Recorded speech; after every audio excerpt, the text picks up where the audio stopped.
Hi friends, welcome back to our channel. అందరూ ఎలా ఉన్నారు? మేము కూడా బాగున్నాం. మీరు కూడా బాగుండాలని కోరుకుంటున్నాను. ఈరోజు మనం వీడియో వచ్చేసి పన్నీర్ కర్రీ అండి. పన్నీర్ నార్త్ సైడ్ చాలా బాగా చేస్తూ ఉంటారు.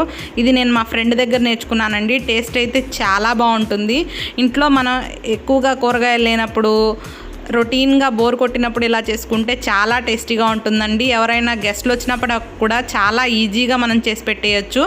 అందుకోసం అని చెప్పి నేను స్టవ్ పైన ప్యాన్ పెట్టుకొని దానిలో 3 పెద్ద ఉల్లిపాయలని కట్ చేసుకొని వేసుకున్నాను. దానిలో పచ్చిమిర్చి, అల్లం వెల్లుల్లిపాయి, కొంచెం జీడిపప్పు, కొంచెం పుచ్చిపప్పు కూడా వేసుకున్నానండి. అవి వేసుకొని మంచిగా వేయించుకొని పక్కన పెట్టుకోవాలండి. ఎక్కువ వేగాల్సిన పని లేదు, కొంచెం పచ్చివాసన పోయే వరకు వేయించుకుంటే చాలు.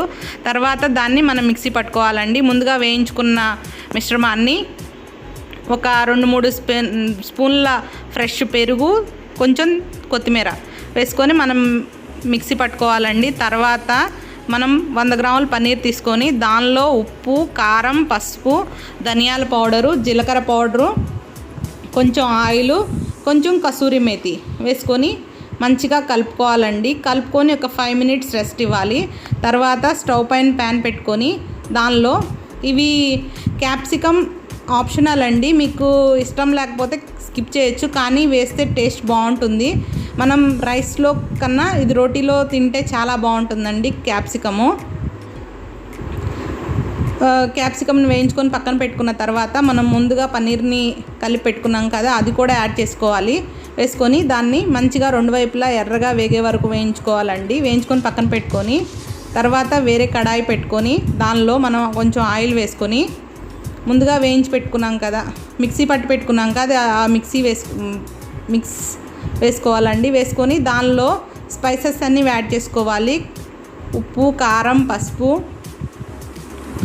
సాల్ట్ కొంచెం చూసి వేసుకోండి. మనం పన్నీర్లో కూడా వేసుకున్నాం కాబట్టి అది వేసుకొని మంచిగా మనం పచ్చివాసన పోయే వరకు మంచిగా వేయించుకోవాలండి.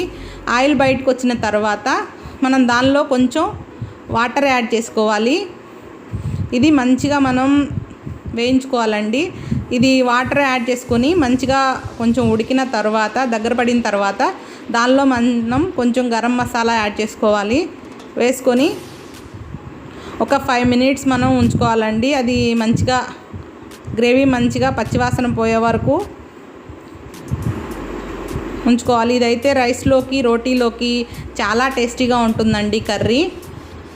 తర్వాత మనం ముందుగా వేయించి పెట్టుకున్నాం కదా క్యాప్సికము, పన్నీర్ని రెండింటిని యాడ్ చేసుకోవాలండి. ఇంతేనండి, సర్వ్ చేసుకోవడమేను. కర్రీ అయితే చాలా టేస్టీగా ఉంటుంది. ఇది రైస్లోకైనా రోటీలోకైనా చాలా బాగుంటుందండి. ఒకసారి ట్రై చేయండి. ట్రై చేసి మీకు ఎలా వచ్చిందో కామెంట్ చేయండి. ఈ వీడియో నచ్చినట్లయితే ప్లీజ్ లైక్ చేయండి, షేర్ చేయండి, సబ్స్క్రైబ్ చేసుకోండి. Thank you for watching. Bye.